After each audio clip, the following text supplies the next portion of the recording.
Oh, I was going to load up a video, but I didn't do that. I was going to do the intro thingy, and I forgot. Oh well, we're live.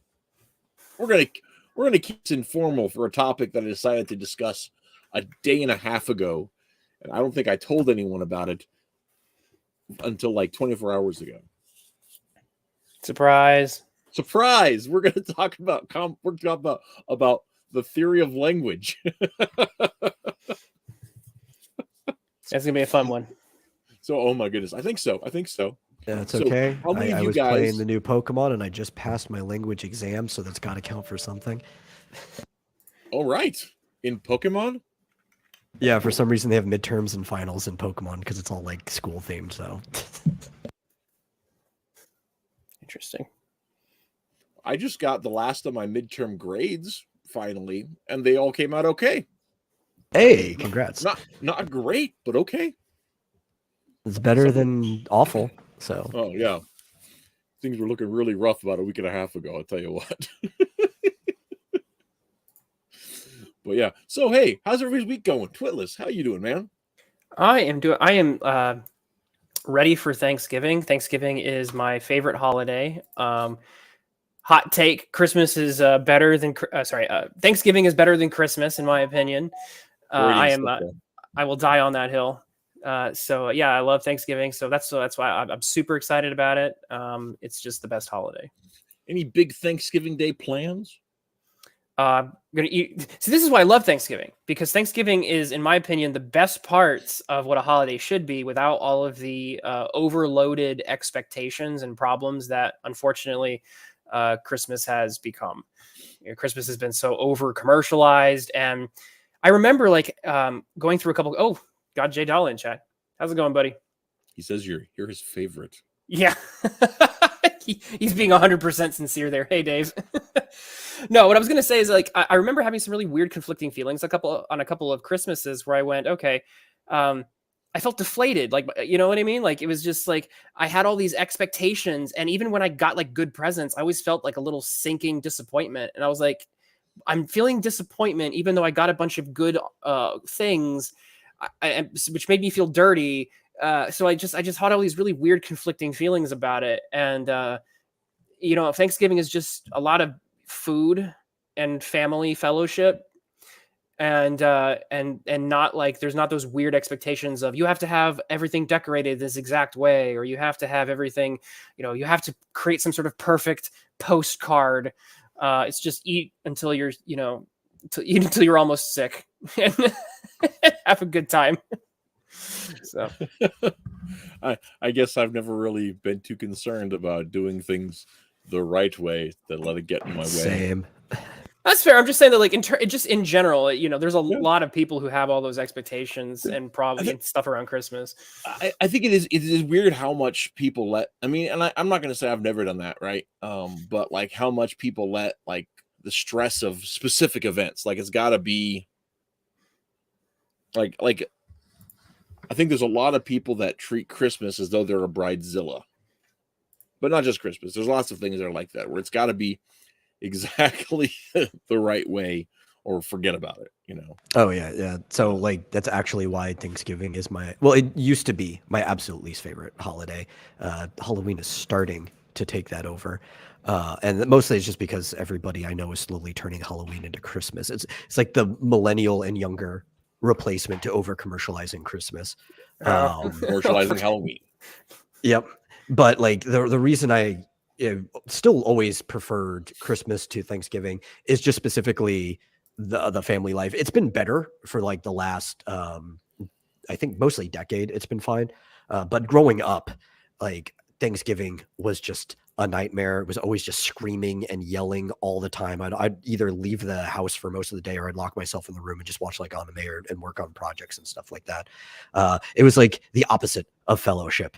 Yeah, that's probably what flavored my opinion on it. Yeah. So Thanksgiving is kind of a litmus test for how well are you getting along with your folks. But I think that Christmas is that as well. But again, so again, to me, again, I'm Christmas is very similar in that respect. But then again, there's all those expectations for got to get the right present, got to set this particular setting, you know. And with Thanksgiving, I'm not saying there's no expectations, but there's fewer of them.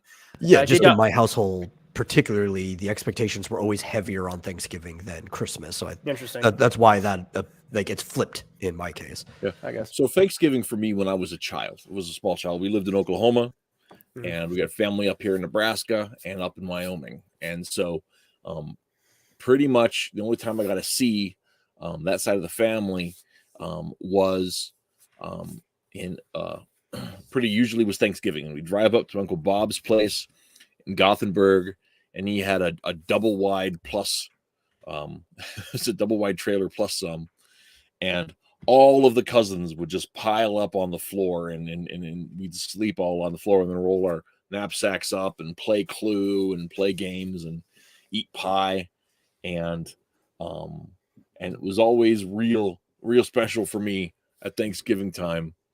And then at Christmas, the weather was too bad to make a trip, so it was down because to Tulsa in December is ice storms, so you don't drive very far if you can avoid it, because it's just it's horrible where you lived.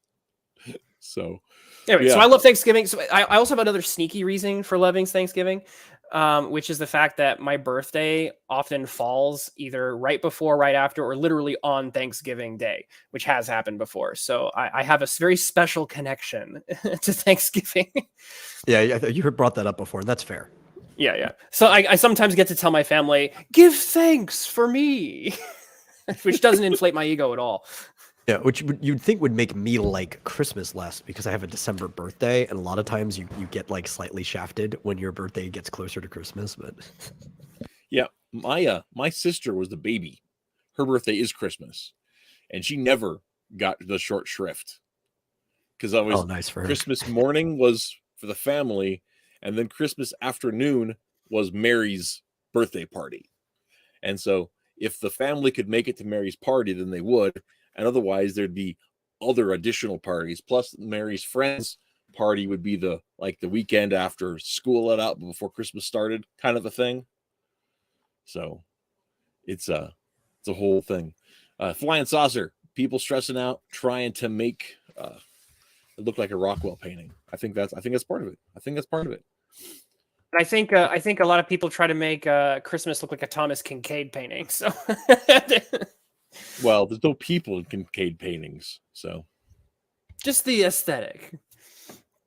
No, yes. Okay. Well, it went on. Your message went on somewhere. I see just a sad face. Same. Yeah. So, anyhow, Thanksgiving's coming up. It's tomorrow, actually. Yep. Yeah, it seems unreal. Yeah, for they're me. actually cooking the ham right now. Yeah, wow. My in-laws are bringing in the main dishes. We're serving the sides. So Amy's working on those things. My oldest boy's coming back into town for the holiday. He doesn't have to work, so I feel pretty glad about that. It's weird not having them all in the house now. They're growing up and all that jazz. It's crazy, but I'm happy. I'm looking forward to it. We used to have a really interesting tradition at my mom's house where we had Thanksgiving, and the guys would go outside and rake my mother's extremely large lawn like all day, and we would just rake, and then the ladies would be cooking, so everybody was busy. But there was one year where all my brothers-in-law they were either sleeping or taking pictures, and so I raked that entire lawn by myself. It was getting dark, and I'm still freaking raking, and I'm like, where is everybody else? So indentured servitude is your Thanksgiving tradition? I will say, well, the interesting bit is it's strategic, right? Because you burn all those calories, right? And then you can then massively consume. Because you got to pace yourself for a good Thanksgiving. You don't want to get too full too early, because there's just so much good food. I've never had to pace myself for Thanksgiving. Yeah. Ever. I mean, I eat like a garbage can, but also I don't care that much for most of the food at Thanksgiving. Like it's just not my cup of tea. I'll eat the ham and stuff. I don't like turkey or stuffing or Oh, like get him on. most of yeah. You're banned. You're banned. So I don't have trouble pacing because it's like I'm already just eating what I like from it anyway. Give me that trip. Is it a tryptophan? Tryptophan. Yeah, give me that sweet tryptophan. Oh my gosh. So, good question. What time do you guys do Thanksgiving dinner? It's usually around 4:30. like yeah, exactly. Yeah, it's around 4:30 usually. See, we always would be between 1 and 3. Oh, you do it early. That's like lunch. Yeah. Dave says his Italian granny had it at 1.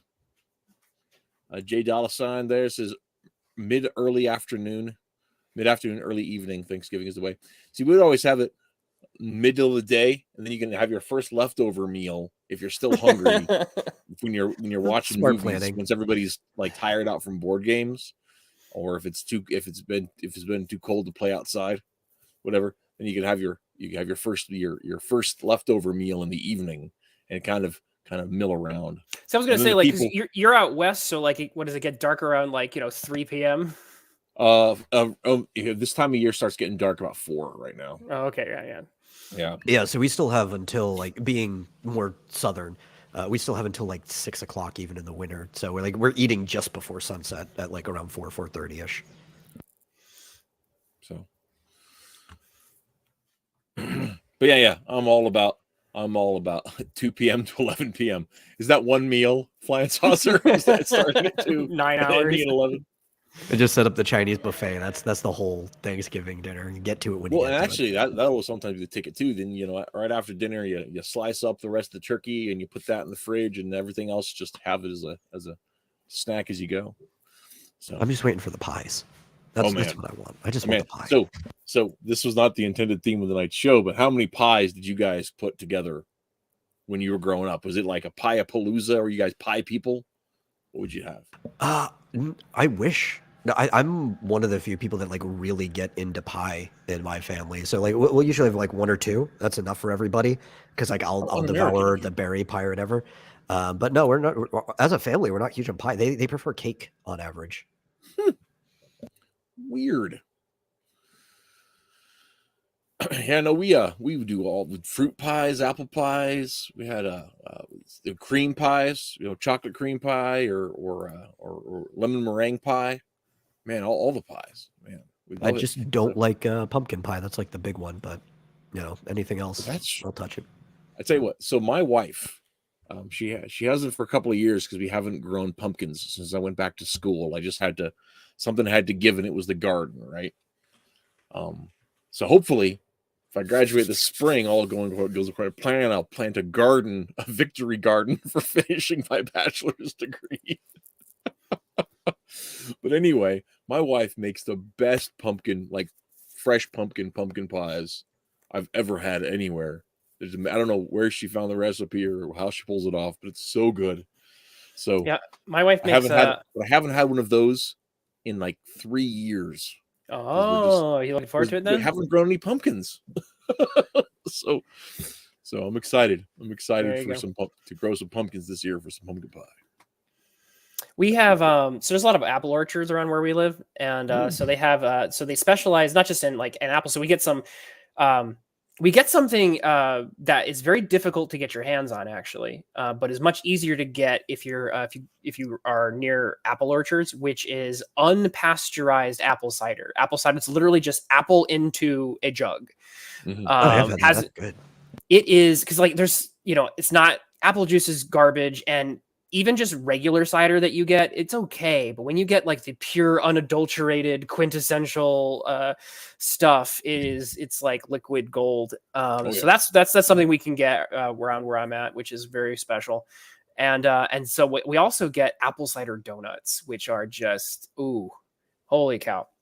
Yeah. So my wife and I love to go up to some of the apple orchards and get some apple flavored stuff. I'm more into hors d'oeuvres. That's me. Like all the appetizers, everything prepared for the meal. That's the type of stuff I tend to like. We do like the little the weenie wraps and stuff where you get all the sausages and you wrap them up in dough and all that stuff. I'll pig out on that before the meal even hits. Yeah. No, absolutely.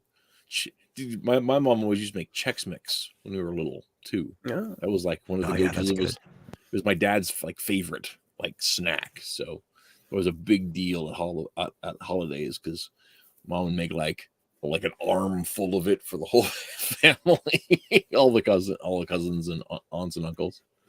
So, but hey, back to comics, right? We just talk about Thanksgiving for an hour. I'm fine with that. Chat is literally, wink, wink, eating it up. Yeah. I don't think it's bad. I don't think it's bad.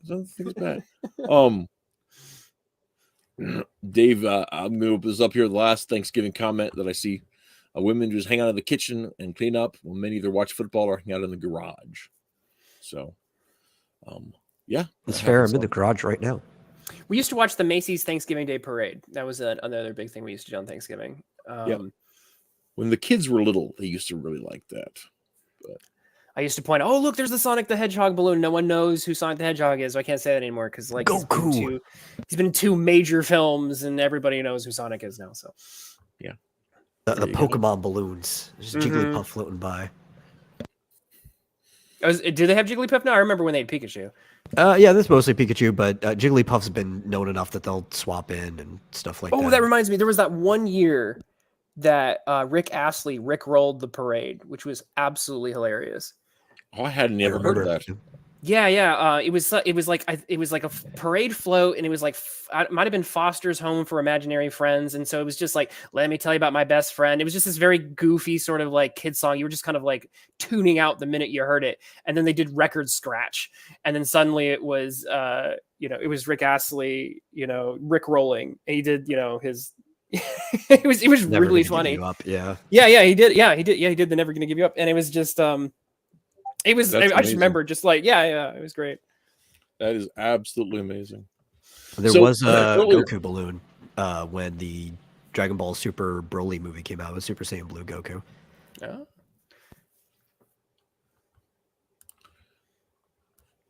Dave says, I like when the floats fall on people or fly away. He's the type of person that watches NASCAR for the wrecks. I mean, yeah. But okay, so do we want to start talking? Yeah, let's start talking about it. Semiotics now.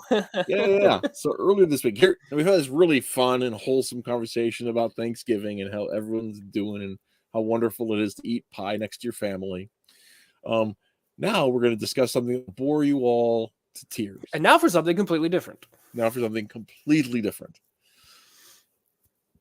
So earlier this week, Twitless shared out a video of an interview with Terry Grunstein. Did I get his name right? I think it's Thierry. I think I've been pronouncing it wrong all these years. I think it's Thierry Grunstein.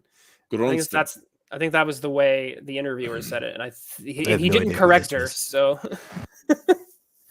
anyway, Thierry Grunstein is a comics theorist who has written extensively about the theory of language communication in comics. He's also the museum curator. He's the director of essentially a comics museum in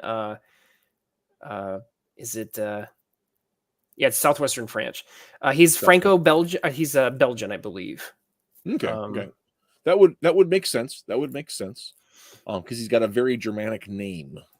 And since, as you all know, you guys are world travelers out there who watch the show, you all know that Belgium was put together during the First World War from the remnants of Flanders and the Walloon people of what was independent province north of France. It became a single kingdom that we call Belgium today. So that's okay. Everybody was ruled by the Normans anyway. And So you all know that, of course, because it's a one of the backgrounds behind the famous Franco-Belgian comic, The Smurfs, which makes many jokes about the Walloons and the Flemish. So I know you guys all know that. So anyway, Grunstein. the important bit is that he is considered by many comic book people or comic book academics. He's considered by many in the comic book academic field to be one of the leading theorists in comics. Probably partially because he sounds really smart. And people have difficulty disagreeing with him because they have a hard time understanding him at times. that's my joke. He's brilliant, and he comes at comics from the a semiotics perspective. And to break that down, it's basically the study of signs, which essentially breaks down to kind of a language and how it works, kind of a technical breakdown of how language works, not a neuroscience way, but a kind of a theoretical breakdown and criticism of how language works, how it relates to things that are being represented. So one of the prim concepts in semiotics is the difference between the sign and the signified, right? So that there are the things that we represent things, and then there are the things themselves. So there's the base, yeah. So to break that down, it's basically there is the thing that we call a dog, and then there's the word dog. Right. And it's not just the word dog. Pictures of dogs, everything. There's the dog itself, and then there's the verbal word dog, the auditory word dog.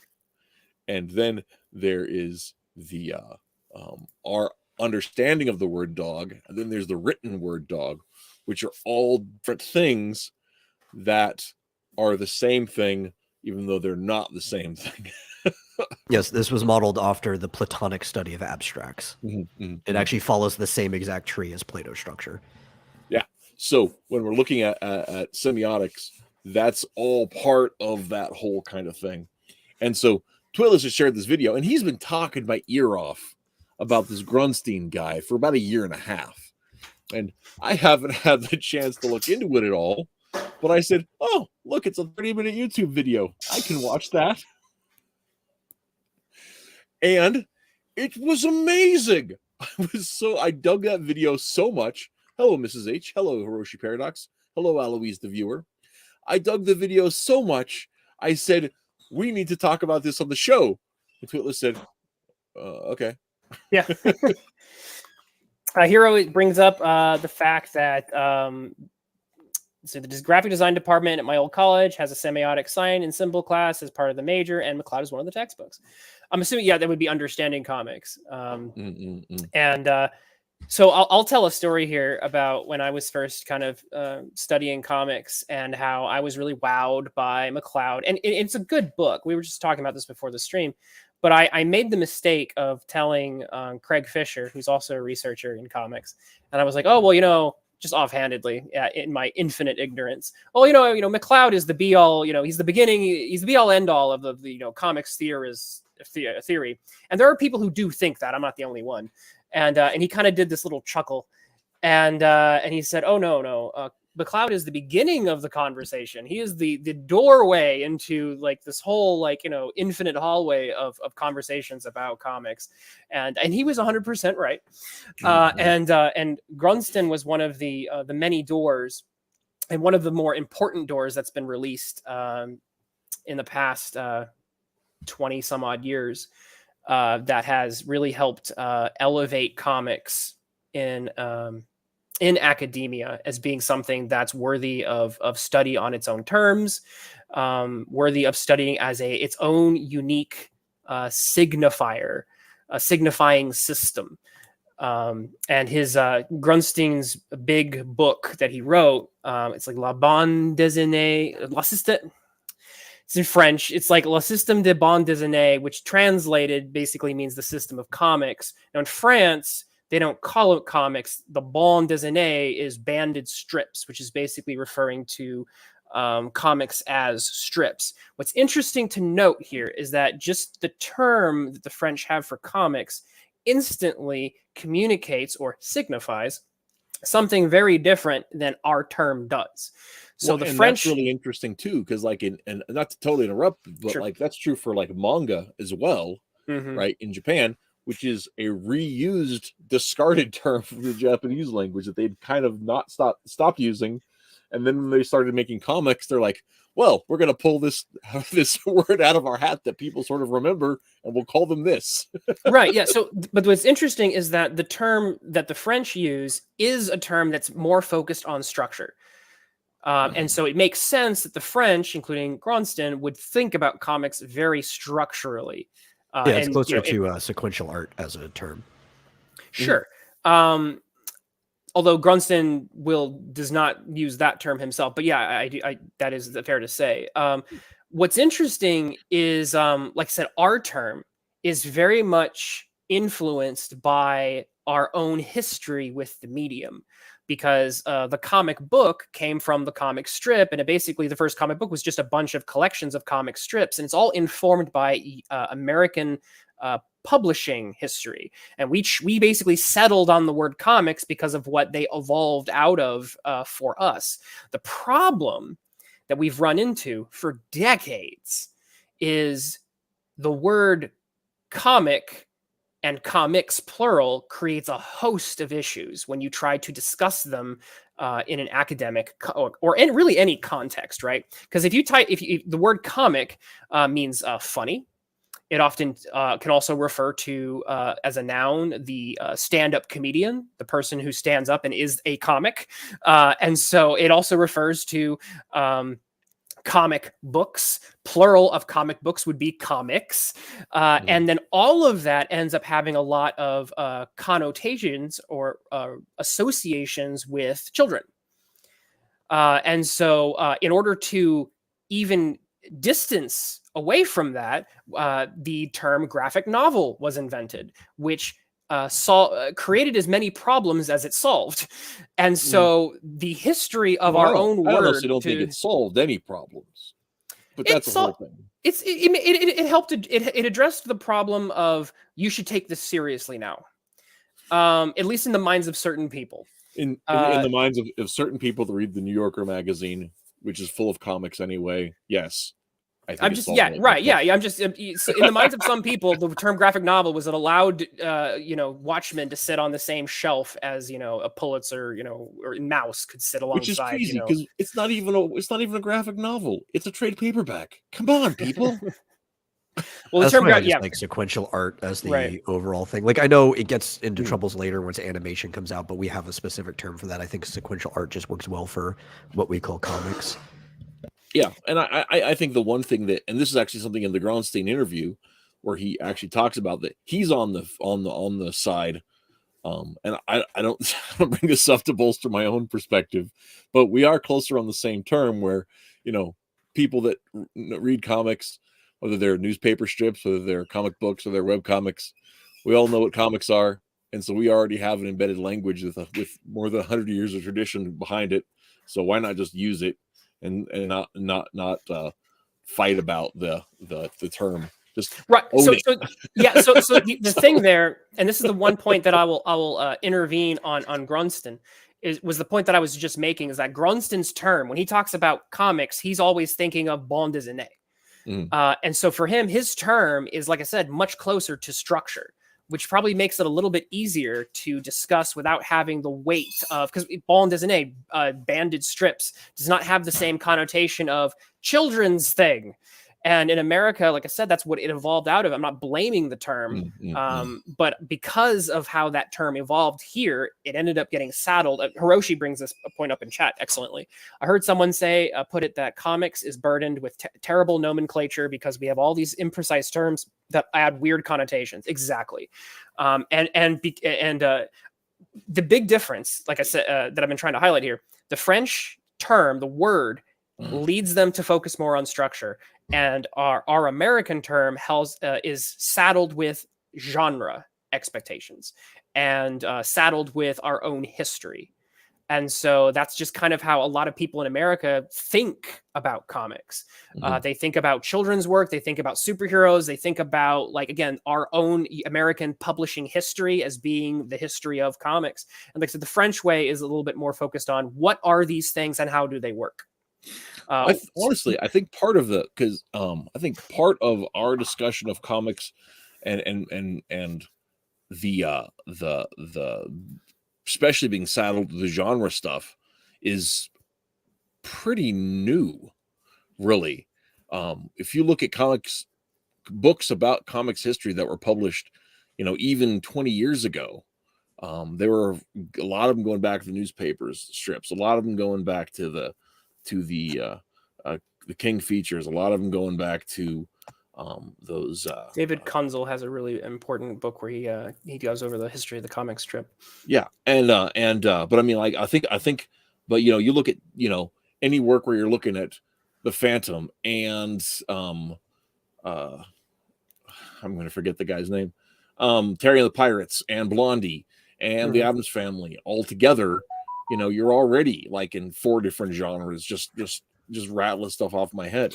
Right, but if you take all those, well, the one unifying thing there is the fact that in terms of audience, so demographic, I guess I'll say, the demographic assumption is that all of those are targeted at younger audiences. Even though they might have been all ages to a degree, there was a lot of cultural assumptions. This is for kids. It's used to help you, to fill your time, waste your time, or maybe learn how to read real books. And a chunk of that is, I think, also associated with the fact that it's comics, which is humor. It's funny. It's not sequential tragedy. It's not the Shakespearean, a connotation there. Even though comics can, in fact, impart anything. So that's where, again, the French terminology and the French perspective can be very, very useful to read. We also lost another word in the process of this, and I think it's part of the connotation of comic. Before animation took it, the word cartoon used to be put onto these pieces. Like, you even have like political cartoons going way back, and mostly the word cartoon relates to caricature, but you would use it for comics and stuff. But because of the same degradation, now cartoon is only really associated with animation, and all animation are cartoons, and it's all for kids in almost the same manner, even though cartoon used to be used for adult and serious stuff without you having to put the word adult in front of it. No, that is one definitely aspect, especially because we were looking at, as animation has taken the idea of cartoon and cartooning. So many people use those to refer to stylistic choices too, as opposed to just the animation aspect of it all. But and that's like why I find it funny, especially the more and more I've taken into reading them, when people talk about drawing in a manga style or an anime style, and I'm like, that like My Hero Academia looks nothing like Chainsaw Man, right? or anything like that. They have cartoon mangas. They've got very realistic manga, very detailed manga. It's again just the same. It's a medium. Right. Dave, you're killing me here.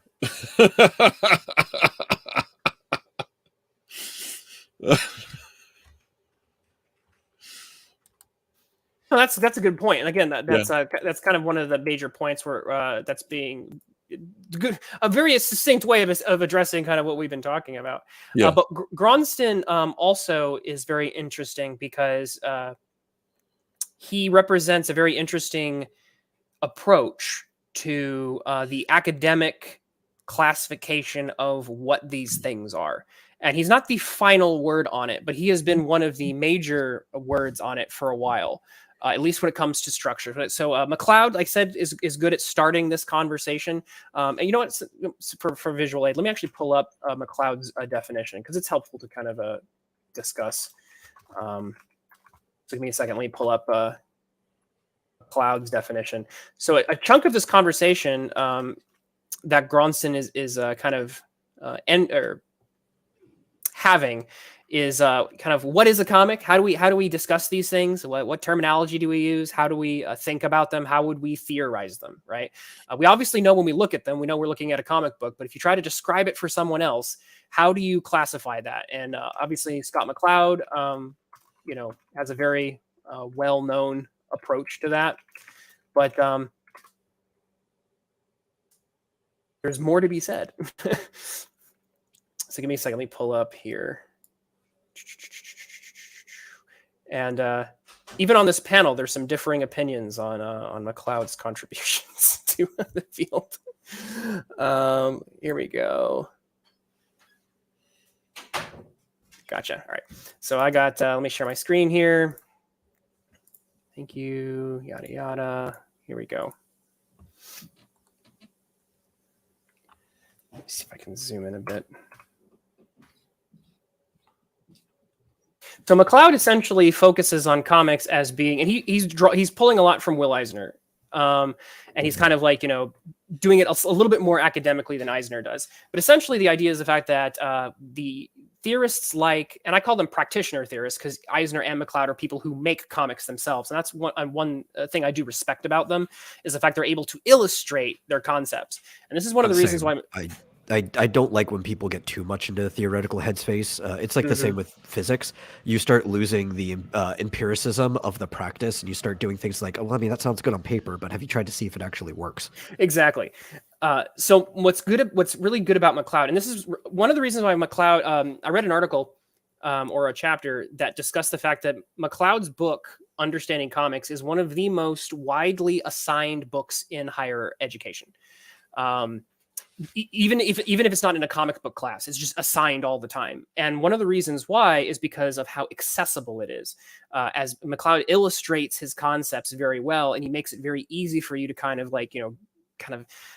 grasp what he's trying to say. So even if he's not 100% correct on things, even if there are weaknesses in his theories, he's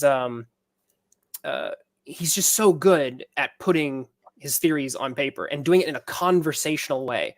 Gronston is on the opposite polar side of the spectrum. But what's interesting is what Gronston is entering is this conversation, which is what are these things? What are these things we're looking at when we're reading comics? So McCloud basically falls on the idea that they are juxtaposed pictorial and other images in a deliberate sequence. So that's kind of that's McCloud's perspective. Now, a lot of people agree with this particular perspective, so that's great if you do. A theorist by the name of R.C. Harvey got into, I think, some very impassioned arguments with McCloud. R.C. Harvey recently passed away. He was another important voice in the comic book conversation. R.C. Harvey believes that comics are a marriage between the visual and the verbal. And obviously, McCloud says, well, there's so many wordless comics. R.C. Harvey would counter and say the exception does not disprove the rule. And he kind of draws from the idea of the history of the medium and essentially saying, well, if you never put words and images together, comics would never have existed in the first place. So that's kind of like his perspective on it. So you kind of have those two competing definitions, and they're not the only two, but they're two of those are two of them. So Gronston essentially comes at it from an entirely different angle. So I wanted to kind of paint out a couple of those different views on what the medium is before kind of jumping into what Gronston does. So Chad, are you taking notes? There will be a test. The test is, would you get out there and make your comic so if you can pull it off? Right. It's not multiple choice either. So Yeah. It's gonna be a short essay. Comics either work or they don't. Well, one of the things at least 500 words per answer. And in the video, he goes on to discuss the ideas behind his definition, Gronstein's definition of comics, and basically understanding that comics function as a language,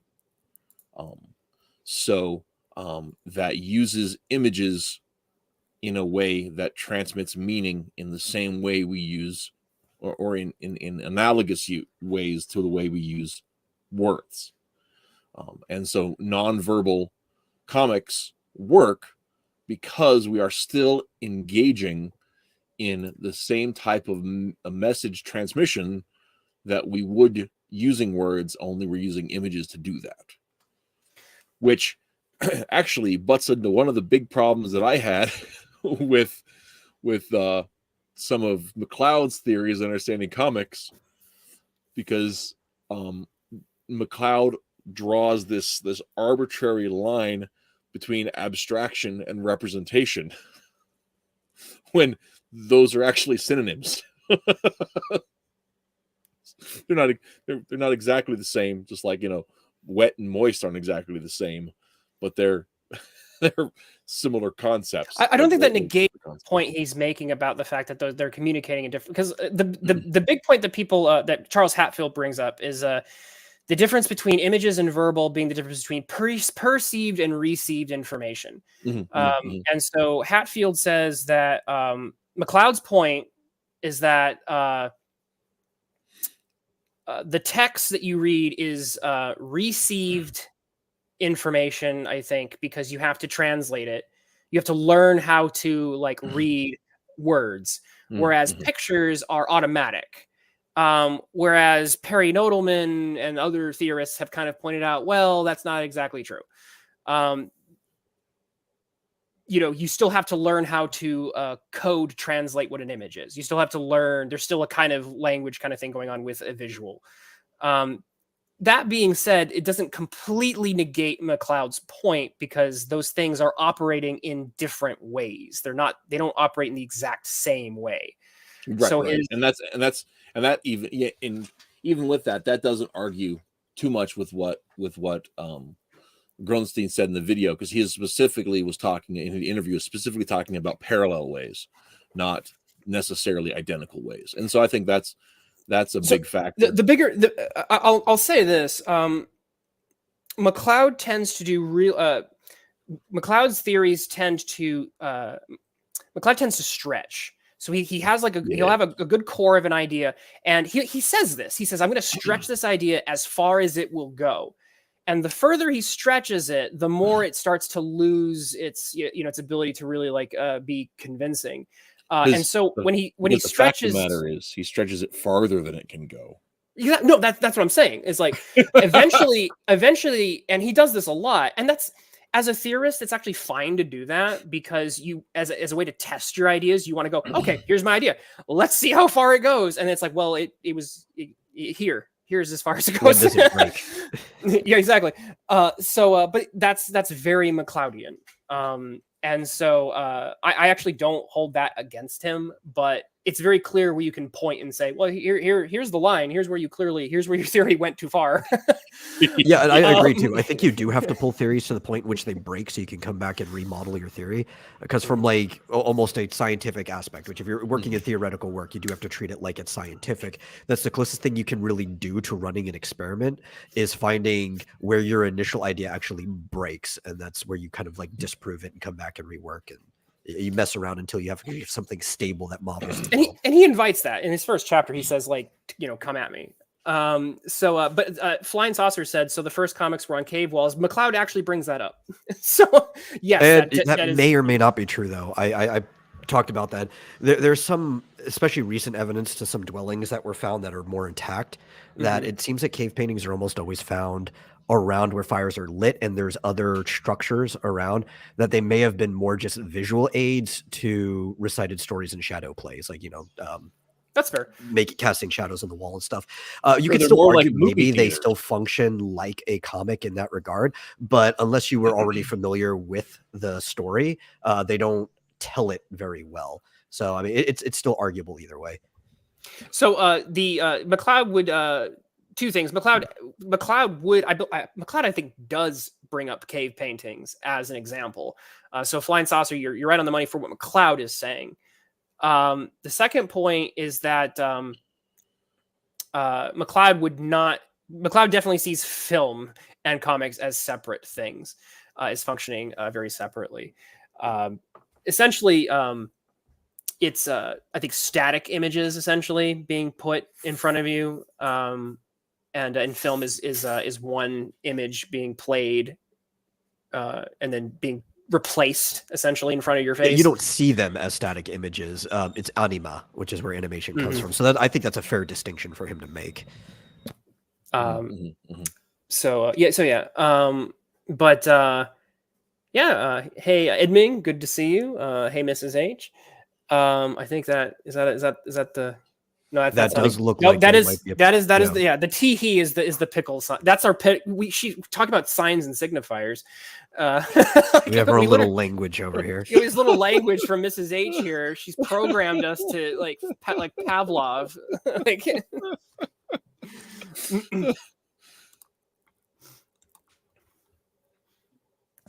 Okay, I'll bring the thing up here in a second.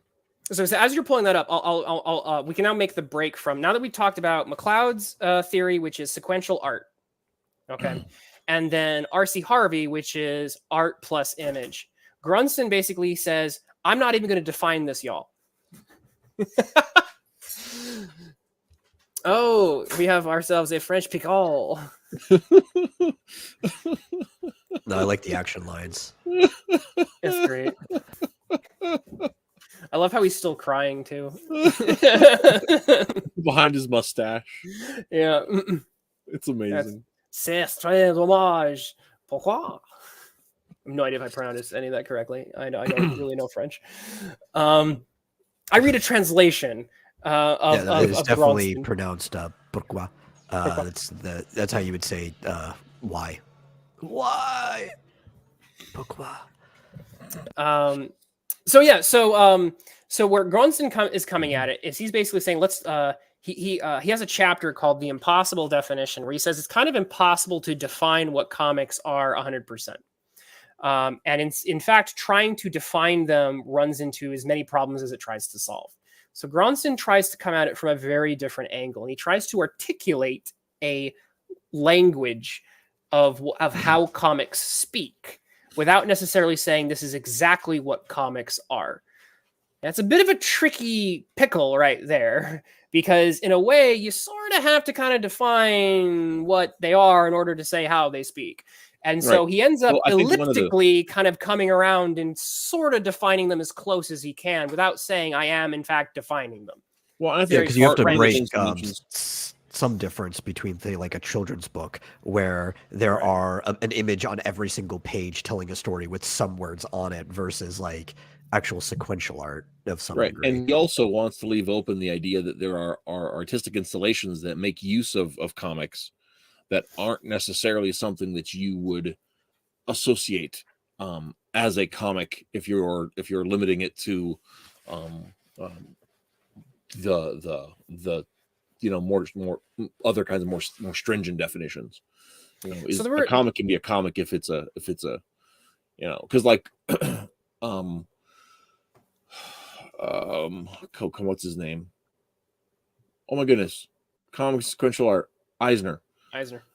Eisner's definition of comics, which I didn't pull up, but I should have, is the idea of art and language in a sequence, right? It's basically McLeod. It's very much McLeod's. It's very much like art. McLeod's. Yeah. McLeod. I think McLeod removed the language part of it specifically.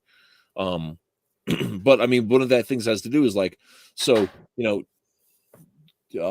Eisner's definition excludes the Far Side, because the Far Side and a lot of Addams Family strips, they're just single panels, right? But correct. The intrinsic... McLeod calls that a cartoon. He says you cannot have a sequence of one. I believe it's actually right here ish.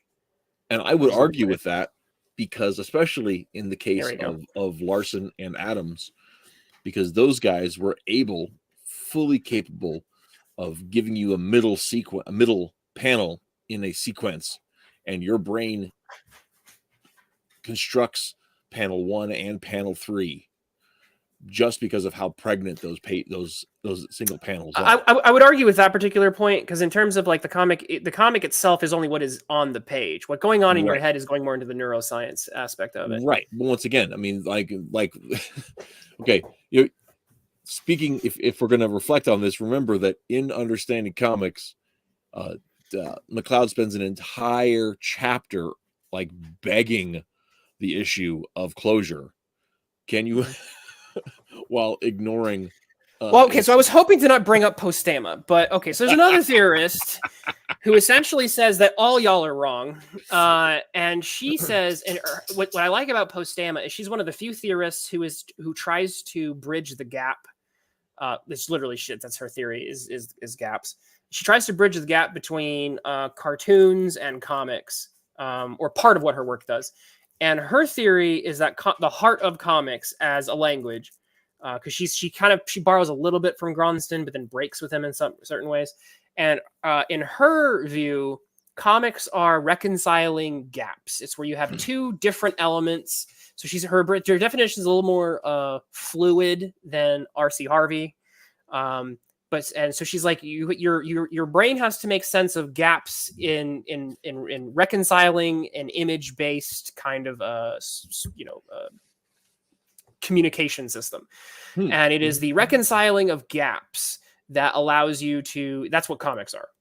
So her definition, her way of approaching it, allows her to basically look at the Family Circus cartoon and fold it into comics, and then also look at sequential art as well. And so I do appreciate how her theory is able to kind of bridge that particular gap.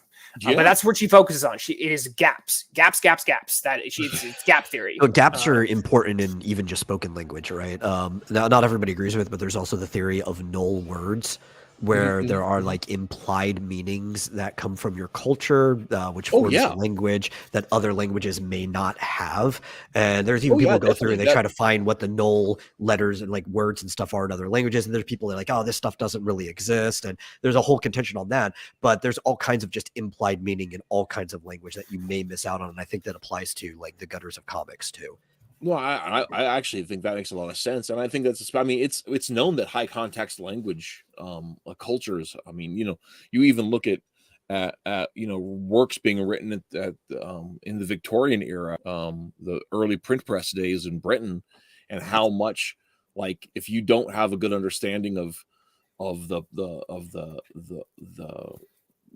classical mythology that was being pumped into the poetic culture at the time, how much of the poems you're missing because you're not being aware of the illusions that are being made. So I definitely think that that's an aspect in it.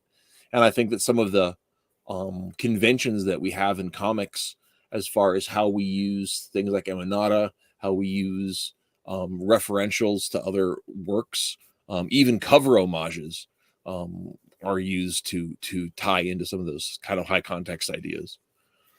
So Grunston's perspective is not, it has a little bit in common with some of these, everybody we've talked about.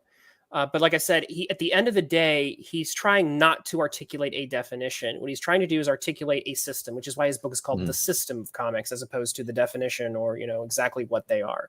So without saying this is exactly what a comic is, he says, this is what I think, this is how they work. This is how they communicate information. And he's focused, again, Bond is an A. He's focused particularly on, I would say, sequential art. So he, in the System of Comics that I have read, he does not address the single panel cartoon.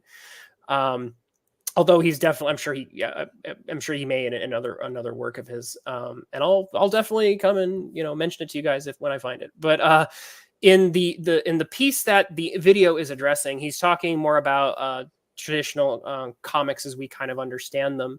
And so what he says is where he thinks the heart of the medium is, and this is the closest he comes to a definition, is this concept he calls iconic solidarity.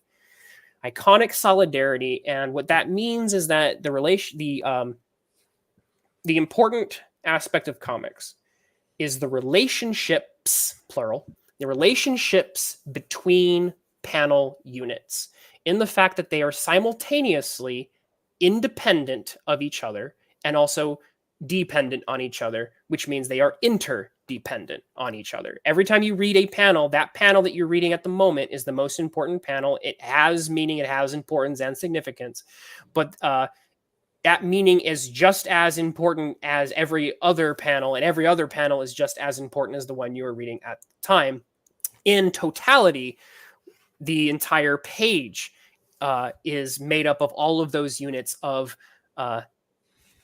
interdependent meaning. So here's where this differs from MacLeod, and here's where things get interesting, because MacLeod's understanding is sequential art, right? So let me go back there to that definition there. So if you think about sequential art, sequential implies order. And order implies that things basically move from A to B to C to D. And a lot of comics follow that model, and so MacLeod's theory bears out pretty well. Here's where I think Gronston's theory is not only important from an academic perspective, Gronston's theory is very helpful to consider from an artistic perspective if you want to create comics. I do have a very good visual aid I'm going to pull when we start talking about this. But Gronston's idea is the fact that panels, all of the panels, not just on the page that you're reading, but all of the panels in the album, in the story that you're reading, are related to each other in some fashion, or can be related to each other in some fashion. Therefore, the reading and interpretation of a work can be seen as a network and not just a chronological sequence. So here's where I'm going to pull my other visual aid here. See, and that actually reflects back on MacLeod in Understanding Comics, where he points out that the timing and pacing is controlled by the reader, and that, you know, your experience, because you're in control of the product. If you read forward, you flip back, you can go back and check out the you turn to page 23 and there's a surprise and you're like, wait, was this foreshadowed? Oh my goodness, it's on page 5. And so the whole book can work as a single unit. I would agree that the relationship of those definitely has a factor in there, which yeah, that's fun. So here's an image. Let me share this. Here's where things get a little interesting. So I had to take a picture of this. This is from Dean Haspiel and Linda Perkins, called Waiting. And here's where Grunstein's theories can start becoming very interesting when we apply them to comics and in the creation of them. So this is a single page from a comic. This is actually not Grunstein's example. I actually pulled this from someone else. But I do think it's very helpful to kind of illustrate some of the ideas that Grunstein is kind of doing. And I'll pull a superhero example in a little bit as well, so we can get some good old true superhero ideas, okay? But once we start thinking about comics as a network of reading, as opposed to just a chronological sequence, we can start thinking about, again, how comics communicate to a reader. So some of Grunstein's terminology, he talks about this thing called arthrology, which very complicated word, but essentially means relationship of panels to each other. He talks about a restricted arthrology, which is basically the relationship of panels between each other, and a general arthrology, which is the relationship of panels across a whole network of reading. Okay. So the idea, though, is the fact that as opposed to just reading panel A to panel B to panel C and then going, hey, what's going on there? We can start thinking about the whole page as a whole, as a compositional unit. And then we can start reading this comic, not backwards, but we can start finding patterns. And those patterns can inform an interpretation, enrich and develop our reading past the chronological and past the thinking just about plot, or maybe even just line weight. We can start thinking about things very structurally, semiotically, and that's where the French stuff comes in. So here's this example here. Chronologically speaking, okay, if you just read panel A, B, C, D, E, F, G, H, I, right? We read this, it's top left panel in the top tier. Horizontally, we've got a waitress. She's standing there leaning on a column. We've got a customer who looks quite ugly, and he's saying, can you tell me what comes with the grilled chicken? And then she says, sure, it comes with mashed potatoes and spinach. In the second tier, we have a slight difference in that panel. We got some snow going on. Customer saying the exact same line. Can you tell me what comes with the grilled chicken? Sure, it comes with mashed potatoes and spinach. Third tier, again, a very similar thing going on. So what Gronston is helping us see here is the fact that he has a couple of terms that are helpful here. One of them is called the hyperframe. The hyperframe is where we don't just look at panel A, B, and C. We look at the entire page as a panel itself, which means our eyes have to take a step backwards. And once our eyes take a step backwards, we can start seeing new connections. So what's interesting about this example is it's an illustration of what Gronstein calls tressage or braiding. So if we read this chronologically, it's essentially, you know, again, A, B, C, kind of the same thing going on. We go, oh, there's some repetition there. If we start looking at it and noticing patterns, though, we'll notice that we can essentially get a reading by or an interpretation of this story vertically. The comic doesn't just work left to right. The comic actually works top to bottom, essentially.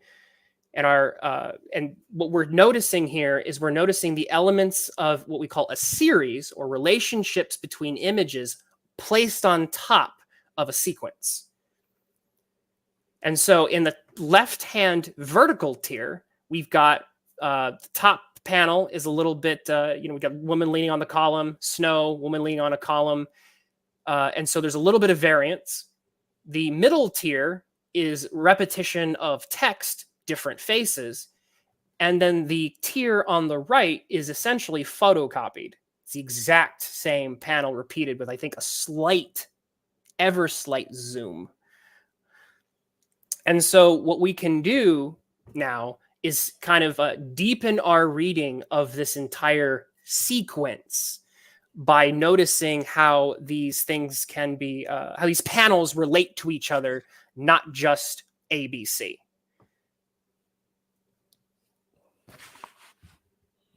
Did that make any sense?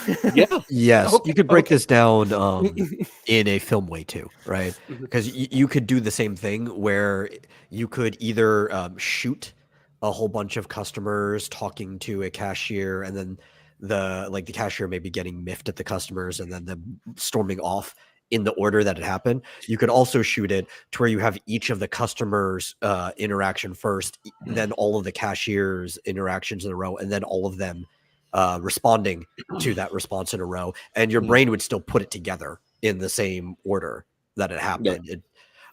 It's harder to look at it in the same way, obviously, because film's a different medium and you're not seeing everything at once. But for a cross-medium reference, I think it works as a good analogy. Yeah.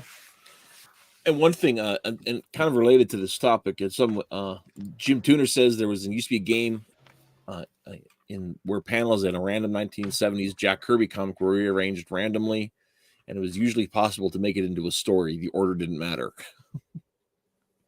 And I think that speaks to a lot of the capacity of readers to put stories together. I mean, we know if you read a comic, you're kind of already trained. When you read comics, you're trained to make stories out of the panels. So it's just a matter of, are we looking at how time order works?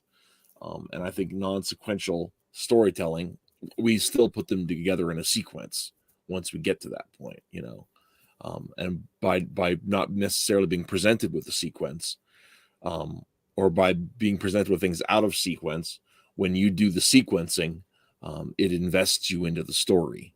I mean, that's how I first really got interested in Tarantino's work, was thinking about how he used flashbacks and time jumps to apply that to the different characters' motivations. And then that was an intriguing concept. It made me think about how the characters were reacting in a way beyond my repulsion at their vile criminality, So to bring up a potential superhero example, let me see if I can pull this up here. There's an issue of Doom Patrol that is useful for also talking about this, because sometimes the idea of braiding is it's a repetition, it's a reinforcement, and it's something that's not necessary for the reading, but it's something that enriches it. That's something that Gronston develops when he clarifies. People got really confused about braiding. He had to clarify it. But in Doom Patrol 121, this is the issue where the Doom Patrol dies. There is a, and it's something that you kind of only can see if you, again, if you force your eyes to take a step back and start seeing the comic again as a network of images, and to kind of see what patterns you'll notice. And then suddenly you can start to notice, oh, there's something going on. This is not just a superhero story. There is something else this comic is doing artistically. Obviously, it's doing more than one thing. One thing that I like to point out regarding this issue is that there is this, we call it a motif, we can call it a recurring element. But again, if we just look at these, don't read the comic, just look at the pages and then see if see when you start to notice something very, very common happening, or a repetition of an idea. It starts happening much more, I think, towards the end of it, but it kind of has been occurring throughout.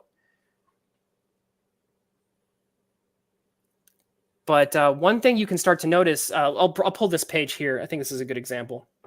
But if you think about where this comic began, so we have this page here, and then I'll flip all the way back to the beginning. All right, so this page here, and then all the way back here.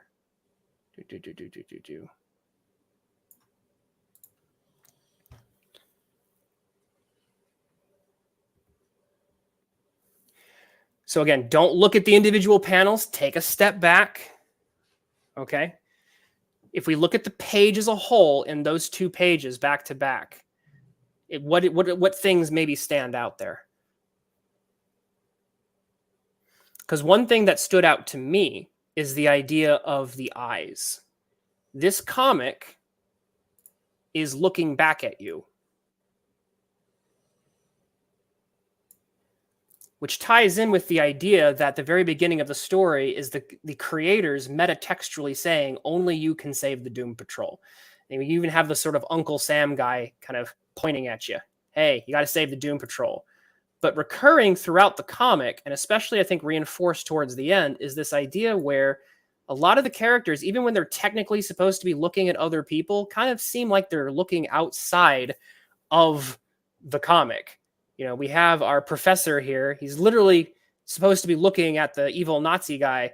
He's just looking right out of the comic. He's just looking at you. And at the very end, we have the entire Doom Patrol just kind of staring at you. And then the comic ends with, really, only you can save the book. So what's interesting about this is that this is an example, a superhero example, that demonstrates, again, Gronstein's principle of looking not just at the panels sequentially, looking at the entire comic and looking at the entire pages and seeing those, how the panels relate to each other. All right, because these panels definitely do. And those panels definitely are looking back at you. And that reinforces the meaning of this story, which is, please tell all your friends, buy Doom Patrol so that we don't have to get it canceled. So that's kind of a superhero example of some of the ideas that we're kind of talking about, which is Gronstein's system of comics is a way of articulating how comics communicate as a language. And this is one of those elements of that language, which is relationships between panels that can go in any direction. They're not necessarily chronological. They can be images, themes, motifs. One of the other big examples he draws from is the circular motif that is in Watchmen, the button, which is kind of everywhere. But I think these examples are also pretty compelling. So, yeah, Thank you for bringing examples. I did not, other than just talking about stuff. I was not prepared for anything. So, one of the interesting things that I found in the interview and the idea of looking at comics as an expression of language concepts is that, and I talked to you Twitless about this before, before we went live. Sure. A couple of years ago, about a year and a half ago, I ended up doing a very limited amount of reading into some of Noam Chomsky's linguistics concepts, specifically the idea or the theory that language constructs are based upon an underlying implicit language of thought that we first before we can form words, before we're able to understand words. Other people say that we in our minds have some sort of signification, some abstraction of ideas that is internal to us that we translate into words that we express, and that words that we receive we translate back into thoughts and impressions. The reason that came up is because I was doing some study on machine learning and artificial intelligence, and how those things are implicit in technologies we use, like voice recognition and voice typing and like Grammarly and all those sorts of things, where we teach machines to run things through filters. There are a lot of them based upon Chomsky's theories, which indicates that there's probably some level of truth to that. So the fun thing for me to notice and listening to Gronstein, thank you, goodness sakes, is that his concepts and his ideas about the visual aspects, the physical layout, and the iconography of comics forming a language structure is similar to those ideas that Chomsky was working on in the late 60s in terms of how language works, like within our heads. And even though I don't think either person is referencing the other, obviously, clearly, but that's fascinating because it also lines up with some of the stuff I've thought for years too. I've always wondered. That was one of the issues that I had with McLeod, was, like I said, like he drew this line between abstraction and representation, when every representation is an abstraction, because the real thing isn't really there. We use a series of dots, we use a series of lines to represent three-dimensional physical things, or the idea of three-dimensional physical things into a two-dimensional space. Well, Grunstein's biggest contribution here again is a plastic way to kind of appreciate. It's a system, which means that it focuses on the how. It's much more concerned with the how of things than necessarily the what, which is very, very useful because and he draws. The reason why he talks about panels, he very distinctly chose the panel. And like I said, Postema chose the gap. So people choose the different thing to basically kind of stake their flag and say, this is what comics are. So why that's significant is Grunstein is not the first French structuralist to look at comics. And there were some that came before him who said, okay, let's go and try to, let's find the line. The line is the unit that we need to look at when we are discussing comics. And Grunstein essentially is saying no. And he basically draws a line between micro and macro semiotics. And micro would be looking at essentially the line, or even I think the dot, as essentially the most irreducible unit of a comic's image. Which in today's terminology, we could probably narrow that down into the pixel or the subpixel, right? This is the most fundamental, irreducible element of comics. And so Gronstein essentially says that that is a pointless exercise to get into. Yeah, I would agree. But right, and so he enters in and he says, okay, this is not, it's not helpful. Now, obviously, Gronstein talks about things in panels, so he's not just only talking about panels. But when he talks about, okay, let's talk about a unit of meaning that's significant enough, the panel is kind of where he says, I think the panel is the most fruitful place to study. And what the panel communicates, what's inside of that panel, and then the relationship of between that panel and then all the other panels that are in the comic, the ones that came before it, the ones that came after it, the ones that are surrounding it in a page. That is where we should focus our attention. And that is the kind of, that's where he plants that flag. And that's where he's able to essentially then start articulating his system, which is, was the examples we just looked at, painting and drawing, all these different relationships between panels. As an artist, why I think this is important is, and this is where I think I prefer Gronstein's approach to McLeod's, because I think that McLeod's definition in focusing on sequence, it doesn't ignore, themes and motifs, obviously. But I think with Gronstein's understanding, it's much easier to start envisioning much more of what we can do as artists through this medium, because we can start thinking about, again, making this comic that literally stares back, thinking about the relationships that go in every direction. Like I said, the example from Waiting, where the meaning was not just communicated in horizontal tiers, but actually communicated in vertical tiers at the same time. It can, I think, encourage us to really expand and think about the entire language of comics and how we can communicate images in very interesting or even experimental ways. Not that you can't do that with McLeod. McLeod, definitely is able to touch on some interesting experiments. But I think that the system of comics allows us to go even further and to really, really start thinking outside of the box. Well, I think when it comes down to go back to the idea that is the pixel the most fundamental element? Well, no, because one pixel is not a comic, right? You've got to have something that is able to express these complex ideas, and so that comes back to the Richard Dawkins concept of the meme, right? The single point of irreducible information, where if you remove any piece from it, it ceases being what it was, right? Well, that's the in semiotics. I think it's the morpheme. It's the morpheme, right? There's essentially well, the idea here is the letter, right, is essentially in language. So a letter is not a sentence. Right. A letter is how we make a word, and then we put words together to form sentences.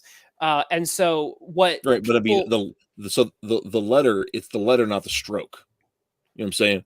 So sure. Like so stroke on the paper doesn't tell you what you're getting at, but once you get that letter down, if you're dealing with a phonetic language, at that point, I mean, okay, now we're getting somewhere.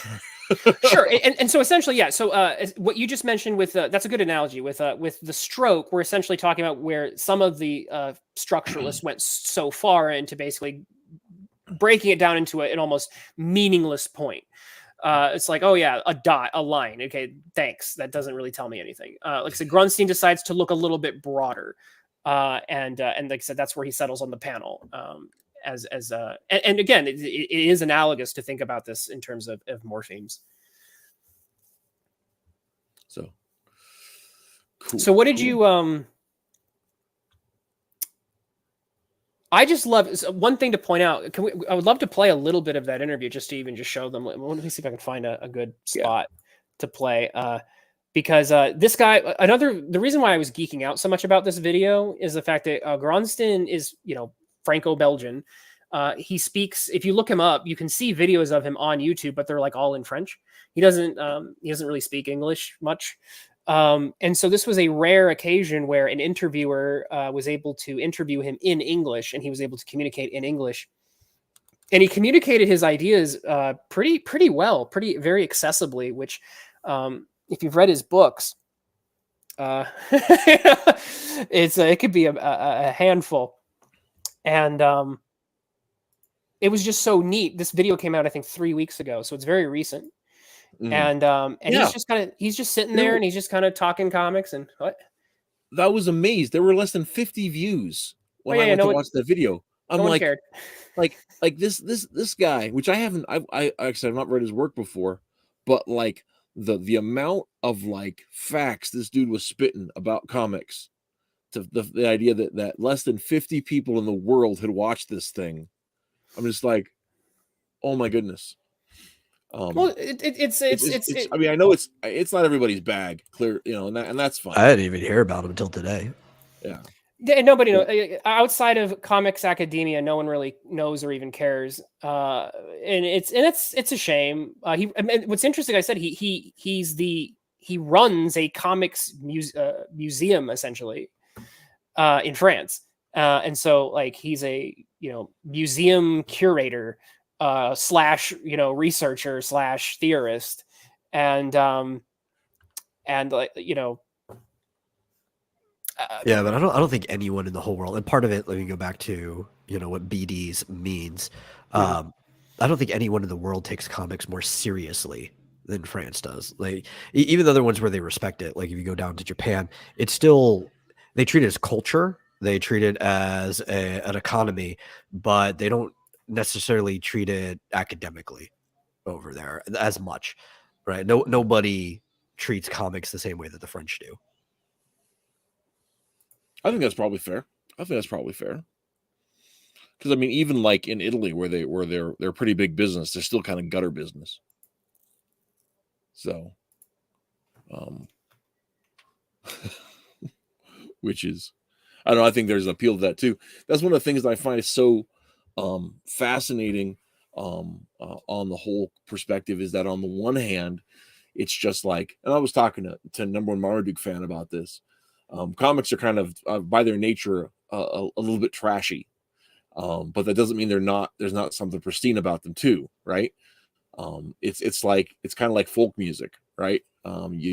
Jug bands and tin can banjos and that kind of stuff. Yeah, they're folky, they're the music of the people, but that doesn't mean there's not some transcendent beauty and truth within that. And I kind of feel that a lot of comics are like that, where they are this common, this sort of lowbrow thing that still reaches these highbrow ideas of meaning, of transmission, of concept, of communication, but they're so like accessible that they're still folk art. Metal, would you mind could you queue up the video at 2 minutes 9 seconds? Which video? Oh, the Gronston one. Let me get it. I posted in a private chat. 2 minutes 9 seconds. Yeah. That's where she that it skips the preamble, and we could get a little snapshot. Because again, Thierry's in his own words, I think is yeah. Let me share that. I'm gonna put that on its own screen. Present.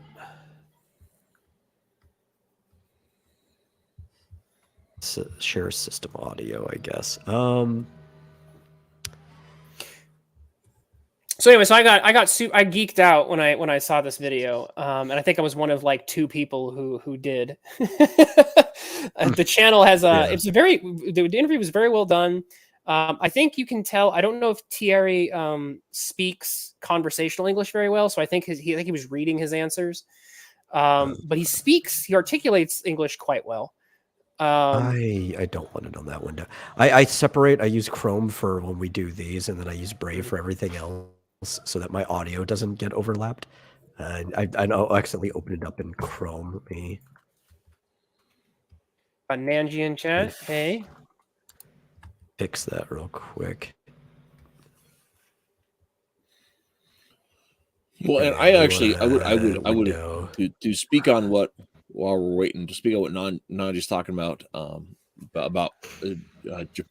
Japan not necessarily addressing comics academically. I do think part of that is probably relating to the very name that they chose for their comics. Manga were they were mass market woodcuttings, so they were, once again, they were just made to be, you know, purchased for the average run of the mill guy. So It's kind of like our term, comics. It's loaded it's with like, some cultural baggage. There's a cultural aspect to it. So why we just, and I think part of it, it got loaded anyway. That's a whole different thing. So the other side that I wanted to point out here is Gronstein at the end of this video. One of the other issues here is the fact that comics academia, we only know what, at least in the Anglophone world, we only know what's been translated for us. Gronstein does not translate his own work. It's been translated. He actually just wrote a book, which I believe is a complement to the system of comics, which he says is kind of like a rounding out his theories. And we'll have to wait, I don't know how many years before we get that one. I'm sure we'll get it eventually. But it's the third volume, I think. If I remember right from the interview, because there was the comics and narration, which I've read a little bit of. The comics and narration, and then he was doing a third one that I can't remember what he called it, but it had to do with incorporating stuff he learned from manga. Comics in Time, I think, is what he's discussing. Yeah, that's the one. Yeah. Okay, I think I have everything working. If for some reason the audio doesn't come through, I can just hit the switch on my voice meter. Gotcha. Okay. It is not coming through. Nope. Okay, here, I can fix this. Which really introduces a new perspective, if not an absolute definition of comics.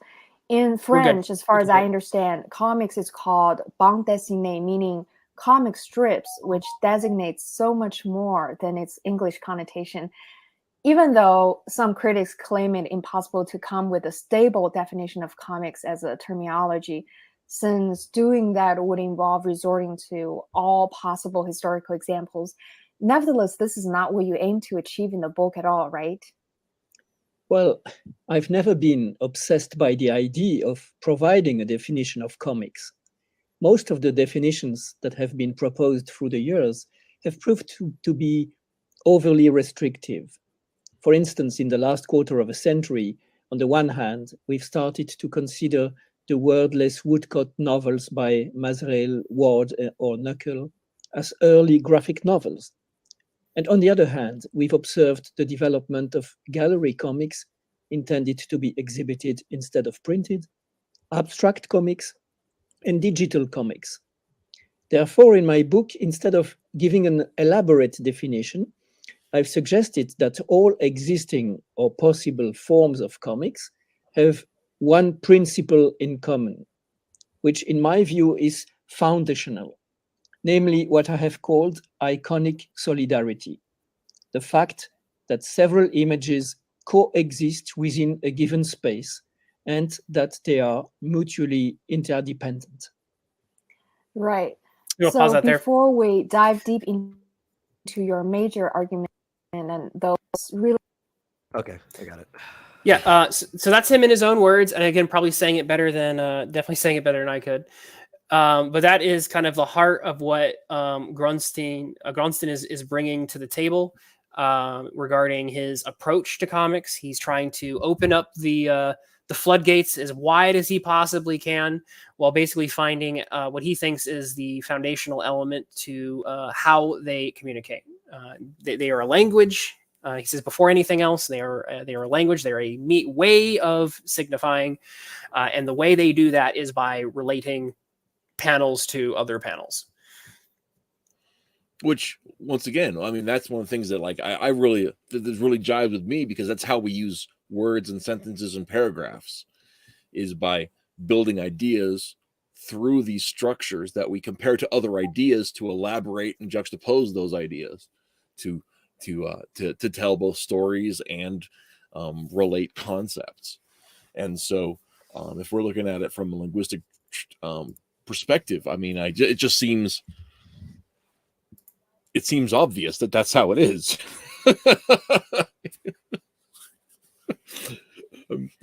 to me anyway.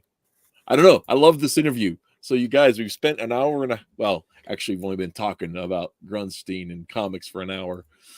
Spent half an hour talking about Thanksgiving. Yeah, that was fun. Those are the good days. I want to find the one more clip that was kind of funny. So one thing that I think we were chuckling a little bit, Grunstein actually takes the term, although he just mentioned it, but he takes the term graphic novel to the woodshed for a second. Yeah. So let me see if I can find that one. So you guys talk. Let me find this clip. So, I'm supposed to talk about something. Oh, I don't have anything graphic prepared. novel is a very weird term when you think about it. Well, yeah, and I mentioned this in a pre-show, and I'll probably bring it up again. I really don't know how useful the term is outside of marketing, right? Yeah. So, it's sort of like if you're talking about Celtic music, right? Well, that means something. It has a sound. People know what it talks about, but really, it's a marketing term because if you've got somebody playing that style of music and they're Japanese or they're Russian, well, you're going to get the same quality of music from it, but it doesn't necessarily mean it relates to the language or the people that you might call Celtic. Yeah, and aside from the word graphic, which clearly graphic has something to do with this, the novel part just really doesn't fit much, especially because like novel has a very specific definition when it comes to writing.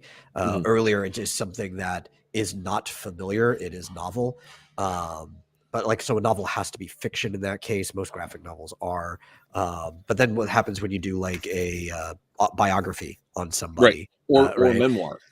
Yeah. Yeah. And then you have I found the like, time code. okay. 756.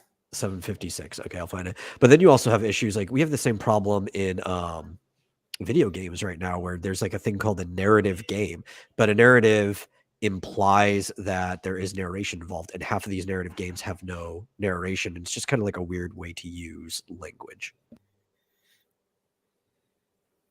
There were also quite a few important questions that you raised prior to articulating your view of comics as primarily a visual language or code, or if I may, visual semiotics.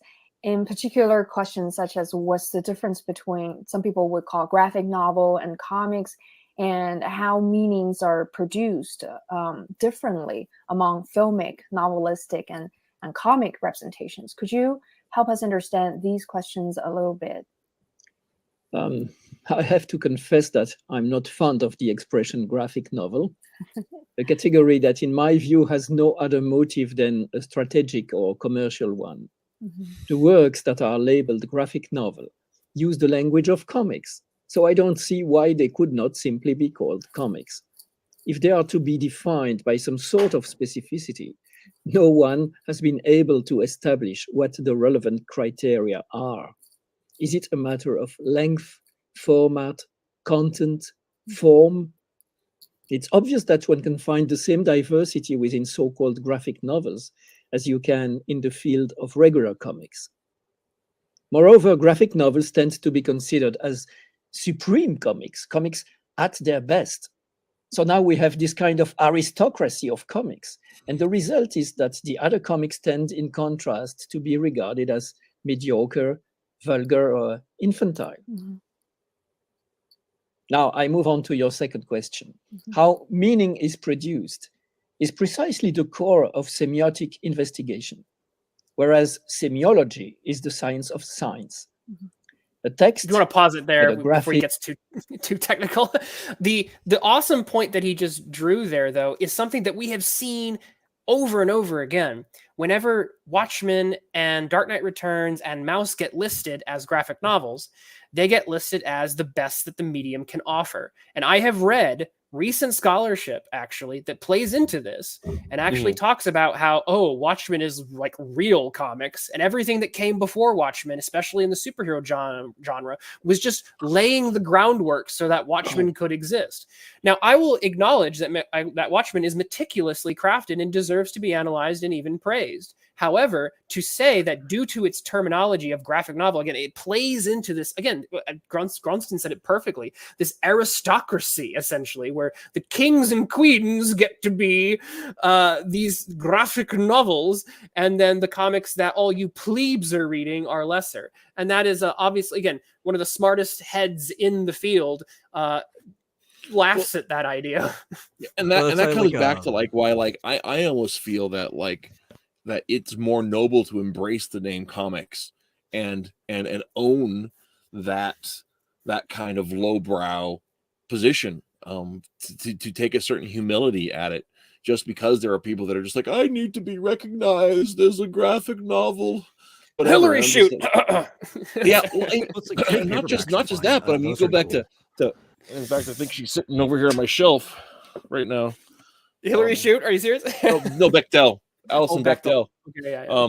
And going on with her interview with Shoot about making Fun Home, where she goes on and says, you know, that Mouse is the first. I mean, she says, well, how did you get into doing comics? I was like, oh, you know, I've read Zap and you know and American Splendor, and I just thought, you know, these are really great. What things you can do with comics, and I read Addams Family when I was little, and I just thought how cool it is that you can make comics about all this stuff. And then Mouse showed the first comic that had anything to do with seriousness. And I'm like, you just were talking about American Splendor. You just were talking about Picard. And yet you're just like, no, Mouse is the first time anyone's handled a serious topic in comics. I'm just like, oh. it's like, you know, I honestly, I don't know this. I don't know Alison Bechdel for nothing. Other than I think that I'm like the opposite number of her. She's successful, I'm not.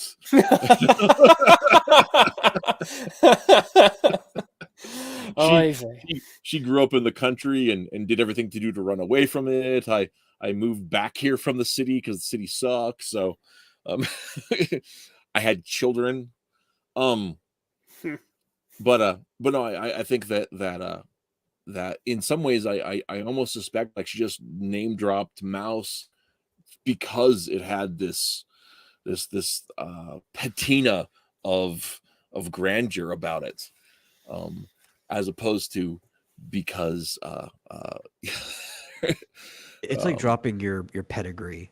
Right. Yeah. Like this is my inspiration. This is the pedigree I'm choosing to come from. And she even talks about like the reason she drew the ratios on Fun Home were to match the ratios on the version of Mouse she had, the page sizes and stuff. And I'm like, you just talk to your printer about what size they were using, or well, to take it back to Gronston, because I would much rather talk about Thierry than Allison. Fair. The again, I do think again, and you will read scholarship if you read some comic book scholarship, you will read some of it that does kind of and Hillary Shute, who does interview Alison Bechdel, I think leans into this herself. There are some well-respected comic book academics who kind of lean into that graphic novel terminology and think that graphic novels are the serious comics. And that's where they draw the line, and that's fine for their working definition. But but again, this is where Gronston's perspective is less on, because when Shute kind of talks, I think, about graphic novels, she's talking about the subject matter. That's kind of where she draws the line. A graphic novel kind of, I think, has to do with more with subject matter. But Gronston, as a semi-autician, draws it at structure. And that's where he kind of, like I said, just kind of laughs at the idea and says, well, structurally speaking, a comic that's printed in 24 pages can communicate anything. Like literally anything. So anything that could be in a graphic novel, as it's supposedly. He kind of, like I said, that's, and I will say that from the academic side of things, I do gravitate more towards the structuralism. I think it's very useful. I think it helps us make better art. And that's why that's why this interview, I think, was one that got me so excited. That's another point I want to give to the Japanese. I think they have a better term when it comes to like their longer works, and it's the tankoban, which literally just means independent or self-contained book.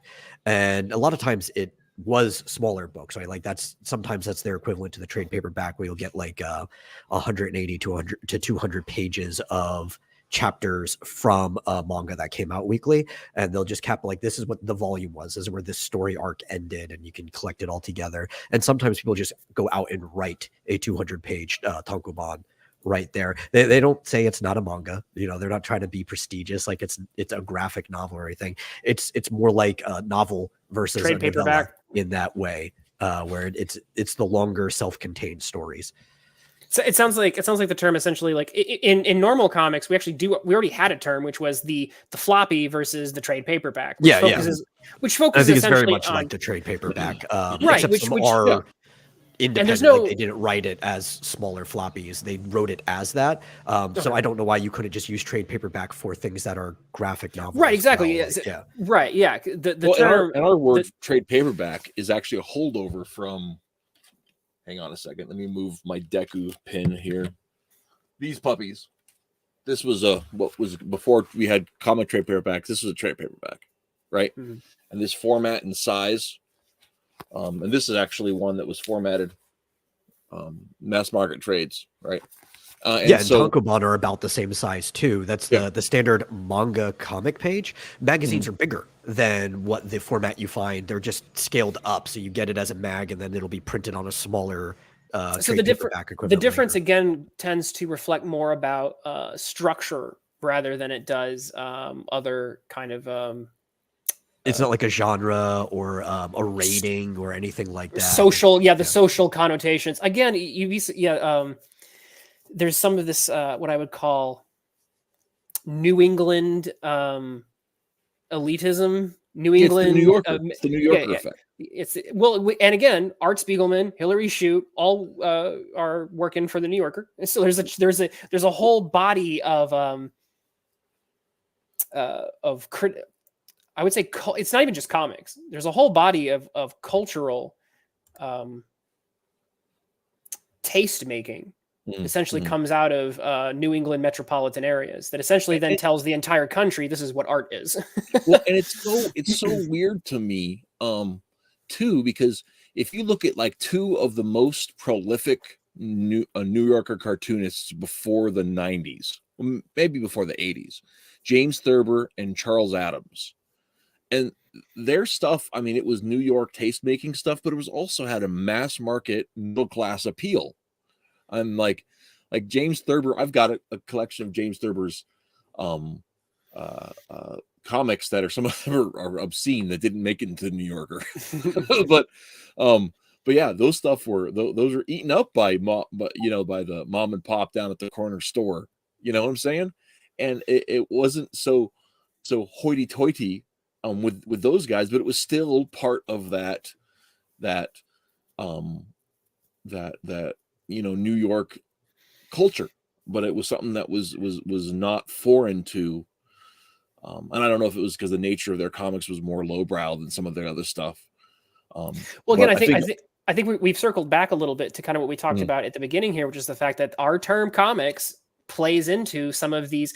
Some of it is the anxieties of highbrow, lowbrow, which is the fact that a lot of comic scholarship for years has had to contend with, and some of this, it's not, because you mentioned earlier about embracing the lowbrow, and there's something to be said for that, but there is a before we get too far in judging the people who wanted to who propagated the idea of the graphic novel, some of that had some very practical reasoning, and as much as I agree with Gronston, and I do, you should try being a professor some years ago. It's easier to do it now, not there's still challenges, but try being a professor who's trying to say, we need to have a comics studies program, and have someone essentially look at you and say, not only is that low brow, what you're talking about is no different from children's picture books or film. So if you want to study comics, we're just going to stick you in either the film department. You can be a subset and hide out in a closet in the film department, or you can hide out in a closet in the children's literature department. And so much of comics literature and comics criticism has essentially been trying to say, I'm a big boy now. And so, and so, as much as as we can critique these different theorists, McCloud was a very important moment that helped legitimize in the minds of the public, oh, comics are their own thing. Mhm. And the term graphic novel, as much as it did have these problems that Gronston completely is correct in pointing out, the term graphic novel was, oh, Time magazine has like a top list, and a graphic novel is next to like real books. And so these were all strategic victories that have been won to kind of essentially gain status in institutions so that we can eventually say, no, we're going to have a comics study program here. And it's only going to look at and what grunts, because I've had some people who also have said, well, what's the point in articulating the system of how comics works? What's the point of comics semiotics? And again, if there is no point, if comics do not say anything uniquely as their own medium, if they do not have a language of their own, then there is no point in studying them separately. You might as well study them as a subset where they get subsumed and folded into as a lesser thing in another larger body. Usually that is either children's literature or like I said, you get to be the redheaded stepchild of the film department. Edming says, Poor Twitless shoved in a broad broom closet off. See, I'm actually in a program that actually does where those battles were fought and I think were won a bit. So yeah. So another pushback on that in the same note. I actually have trouble or a problem with somebody saying just marketing, because like everything is marketing, right? Like it doesn't have to be money. Marketing is getting your ideas to other people and trying to get them to want what you're selling, right? Whether it's selling something financially or if you're trying to sell them on culture too. Marketing is cultural diffusion in many ways, and you do have to try to negotiate and market your ideas to people for them to get it. Much like you're saying, with trying to convince a like academy that it's worth discussing and putting money towards your department that should exist or anything. I think people undervalue marketing, and language is like the number one tool of marketing. Correct. So I wouldn't inherently devalue graphic novel. I just don't like linguistically the term, like taking these two words and putting them together. And also, I don't think it serves much of a purpose compared to alternatives we could have went with.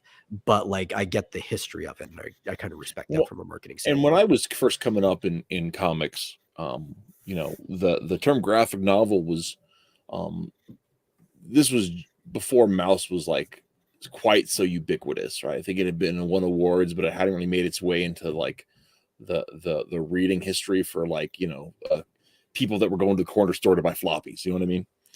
So the term graphic novel at the time was, which Mouse isn't even a graphic novel anyway, but it's not a novel. But anyway, back to what I was saying. So graphic novel was pretty much reserved for original works that were longer and hadn't been collected previously. So what we called trade paperbacks were ones that were like, collected from the floppies, and graphic novels were like novel length stories that were being published for the first time altogether, and well, Mouse would fit that definition then. Yeah. Well, I mean, but Mouse is it was published in two parts, memoir. but it is a separate. Right. It's a memoir though. Yeah, and memoirs aren't novels from the traditional definition Memoirs of a are novel. novels. Unless you get into taking a memoir and turning it into historical fiction, and you're trying to teeter some type of Mouse, which puts Mouse in a weird spot, because as much as it is a memoir, it is expressed in fantastical. It's like Blottig's not really a mouse. It's straddling a fence. Wait a second. It may not need to Wait be a second. straddled. What are you saying, Twitless? Okay. Whoops. The Nazis weren't really cats. That's all I'm What? saying. Edming makes a funny point. So some battles were won. Does that mean you have a janitor closet now? No, we have an entire maids ensuite. So take that. But even later on to things that I would have read kind of like into my middle school, high school years, Scott Pilgrim is a good example of a Western comic that was modeled off of, like, say, the Tankobon format, where each of the books were written as standalone stories into a larger one. They were written as like 200-page stories to be done as a quote unquote graphic novel. You know, like we still have it, but there's this like weird thing. They're trying to lump trade paperback collections of like a volume of everything that was that year into the category too. And I don't know. It's weird.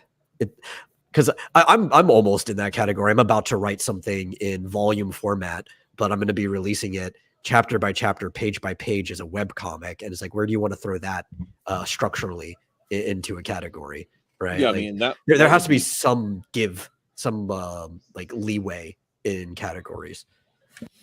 once again, that's when it comes down to that. You know, some of them are marketing terms versus you know, I mean, not this once again, marketing is important, but you know, if you're talking about it, it's not who you're going to try to attach to it. You know, I mean, like, you call it a volume, do you call it an album? You know, So because that has to do with like who you're trying to sell it to. The term. So the thing that the term graphic novel did, which was valuable, is it granted legitimacy in the minds of those elites and allowed comics to enter into spaces that more easily enter into spaces that they hadn't entered. And so that on that end, it's like, oh, that's cool. But Grunstein's point, as is the consequence of that, is the fact that we now have a term that people have as a result of that term, and getting that, being able to now sit at those high society circles. Watchmen and Mouse and Dark Knight Returns and a couple others, Persepolis, they all get to sit at the high society table. And then all the high society types come over with their monocles and say, "Oh, this is the best expression of the format. What is this? Superman versus Doomsday thing? Oh, that's crap." So. And what Gronstein comes back, well, okay, we can have a separate conversation. What Gronstein's able to say is he's able to come out and say, no, we shouldn't just have an aristocracy of comics. There's something very French about that, very very French history in terms of no, we're not going to create the storm that Bastille. But it's almost like adult cartoons or adult animation, and in some ways. Kids stuff is more mature than some of the adult things that you say, but it's mature because kids shouldn't be watching it. Like there's a weird elitism when it comes to trying to capture something and make it being taken seriously because it's looked as like a kid-ish thing, when really you shouldn't. Like animation, sequential art. Like culture has been almost destroyed on a hill because of this. Well, I mean, you reflect back to, you know, like there's two sayings on the subject, two quotes. You know, one is attributed to I believe Charles Dodson. There's no such thing as good children's literature. There's just good literature. You know, if it's good, there's quality in that. And the other thing is C.S. Lewis said is that when I was a child, I thought as a child, and when I was grown, I put away childish things, including the fear of being looked at as a child. You know? Yeah, everybody always cuts that quote off early, and I hate it. So, so that for Lewis, well, I mean, because he was quoting Paul. Saying he was misquoting Paul. Well, he was adding to it. Yeah, I was gonna say he was putting a tweak, a very cute tweak. He's putting a tweak because he's making a slightly different point than what Paul was making. Exactly. Yeah, which I like. He's really talking about something entirely different. Well, I think in some way though, it's re-adding the context that would have already been there if you were listening to Paul, because constantly you're told to come to the kingdom as a child. So I think like he's wrapping something back around that maybe people may have lost in the process. Yeah, I think that I don't know if that I may go be a fair that. point, but I don't know if it's I go also a that different point too, because I think Paul's talking about is that like Paul's talking about the importance of maturity as a thing, and that's a good valid point, is to not be the difference between having a childlike faith and childlike humility and being childish your entire life, right? Which well, you're not called one of the other to. aspects one of the aspects that Lewis is specifically talking about is the idea that it's very childish to be concerned about what other people think of you beyond if it is impeding your growth as a person, if it's impeding your ability to think and to reason through the world because you're too worried about what other people think about you. That's actually if you're concerned with being looked at like a grown-up, then that's actually, there's something very implicitly childish about that, which very much fits his and what he basically does with Susan in the last battle. Yeah, it's much more about her being looked at as grown up rather than actually being a grown up. Which actually, but that ties into directly what we're talking about with graphic novel, calling it comics or not, is because and like what I say, like what I lean toward is the idea that we ought to own the lowbrow, own the punk rock, own the gutter art aspect of comics, the dirty newsprint aspect of it, the history of it, and people making fun of you because you had floppies in your backpack after school, because like it's part of the journey, and just because you're not ready for the value that is in that doesn't mean that I shouldn't appreciate it. Well, and so what you can always do, make fun of me for being a nerd all you want. I'm going to keep reading my funny books. Well, that's what Gronstein also allows you to do, because Gronstein allows here's the other flip side to this. Graphic novel was a path to gain legitimacy for the field. Gronstein is another path, and it's a path that I think I actually do prefer, because Gronstein is able to, as we've talked about his ideas and listened to him articulate some of them, you can tell this is some dense stuff. Gronstein is able to articulate the complexity of this medium. Oh, that's comics, that's just kid stuff. Gronstein would disagree. Gronstein would obviously say there are kids comics, but this is a rich and powerful language. It's its own communication system for communicating meaning to an audience. It doesn't get more legitimate than, should comics just be a graphic novel that sits on a shelf next to another thing in a highbrow society, or can comics be its own language? Gronstein essentially goes even further if we think about it. And legitimate, and this is one of the reasons why I really liked his theories, because of their complexity, because of the idea that you can converse about comics in an extremely nuanced and complex way, when you can talk about the network of meaning on not just a single page. And so in terms of, being looked down upon, Gronstein's and some of the other comics academics are able to very much elevate this medium into being something to be worthy of study on its own terms, as a language that communicates in a way that only it can communicate in. And that doesn't mean that it does it better. It doesn't mean that it does it worse, but it does it in a unique way, a way that takes its own unique learning system. This is something that I always like to bring to mind, is think back to the time right before you could read a comic. And remember what it was like to try and first decode a double-page spread from the 90s that did not have a purely linear progression, and how your brain had to basically create new neural pathways to essentially figure out how you were going to make sense of this mosaic, this decoupage effect, and it's its own literacy. And if you hand a comic to someone who has never read a comic before, especially one of some complexity, they'll look at you and go, "I don't know how to read this." And that's it, because they don't. You have to learn how to read a comic, and because of that, it has its own kind of communication system. And so, my concluding thought would be, this is a very interesting way of appreciating how comics communicate. If you want to read some of Gronstein's theories, The System of Comics is his masterwork. I recommend watching this video in its entirety if you want to read anything by Gronstein, because reading Gronstein dry is really rough. It's very dense, and you'll need to read it 2 or 3 times. This video is a great primer and actually helps you ease in to the whole concept. I've been dropping the link to this video in the chat several times. Yeah. Go in the description eventually. because it's really a great video to check out. Which is why we're doing a kind of a reaction to it, I guess, in some ways. Because but when Twitless showed this, I was just like, I was, man, eating that up. Good stuff. Good stuff. I want to. Now that I know that he can converse in English, I kind of want to see if I could invite him to speak somewhere. I want to see if I can reach out because he's really cool. Great, obviously a very interesting mind when it comes to thinking about. He lives and breathes comics. He really does. So yeah.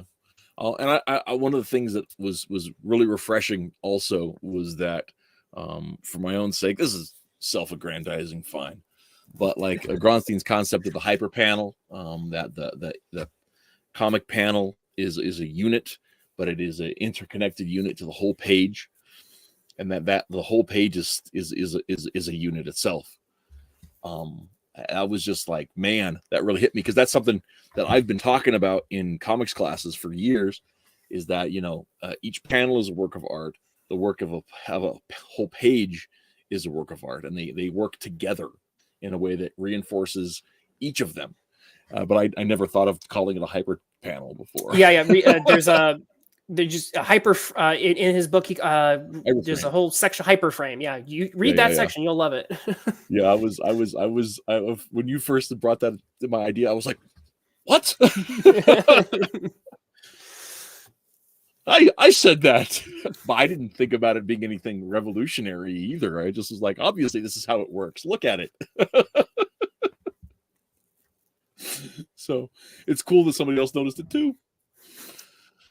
And a French guy who can break everybody's heads without complexity. So let's go ahead and wrap it there. Next week, the dads are back in town. So I have confirmed with everybody except Brian. I need to get a hold of him this weekend, see if he can. But all the other Nanji, myself, I think Nick was talking about it, and I know Dan Sakharov is confirmed for next week, unless people get sick again or houses blow up or water mains burst or all this dad things you got to take care of. But yeah, that's the plan for next week, next Wednesday, and then I don't know if we'll have a show that next week, honestly, guys, because that's finals week for me. That's fair. And this semester has been not kind to me at all. But we'll see. We'll have to play it by ear. I know we've got some stuff that we are talking about for the break. That's excited to do. So that'll be some new stuff coming up then. So. All right, sounds good. So yeah. Check out the issue, The Adventures of Omega Girl issue 2. Finally got the darn thing up on Indie Planet. So, sweet. That's exciting. Yep. Took them forever, but it's finally listed. So you can see Omega Girl, our amazing heroine, fight a whole bunch of new villains. And there's a heartwarming story at the end that'll leave you with a little, no, I'm having allergies. I'm not crying. I'm gonna hit you right. I'm gonna punch you right in the feels. Right in the feels, just like she's punching through a muckraker right here. She'll leave a gaping hole in your sternum. Your villain names are next level. So Metal, what you got going on? Well, I took a break. I started on the On Tour with Mitch and Sandy Volume 1, and I got to the chapter cover for Chapter 1. I thought it looked pretty good. I could drop it in the chat if people want to check it out. And I have the first 2 pages because I kind of want to put them up at the same time, framed up and ready to go. But then I was procrastinating because Pokemon Scarlet came out, and as somebody who has been playing Pokemon since it first came out, it's really hard not to. It's almost like my millennial obligation. Yeah. So, quick question for you: were you ever able to rescue any of your files from your hard drive? Oh, God. That's still sitting in limbo at the moment, but oof. Yeah, that makes me sad.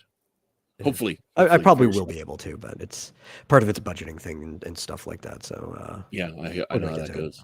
I know how that goes. So, hey, Mrs. H's Nice. husband caught a shiny shroomish. Cool. Cool. Okay.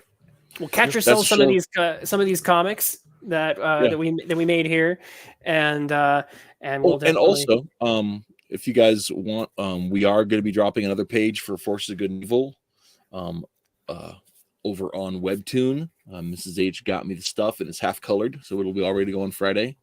All right. Very happy, very happy. But yeah, that's the story. That's the Yeah, you can story. find all my stuff on Webtoon too. Some people, they just want an app that will notify them. They don't want to have to like pay attention to me dropping links places to my site. I'm like, that's fine as long as you read it. I don't care where you read it. Fair enough. Well, that's it. Good night. Next week, it's so my dad makes comics, Dad time. and then we'll go from there. So until next time, keep reading comics. Keep reading Bond Disney. Bon Disney. Bye bye.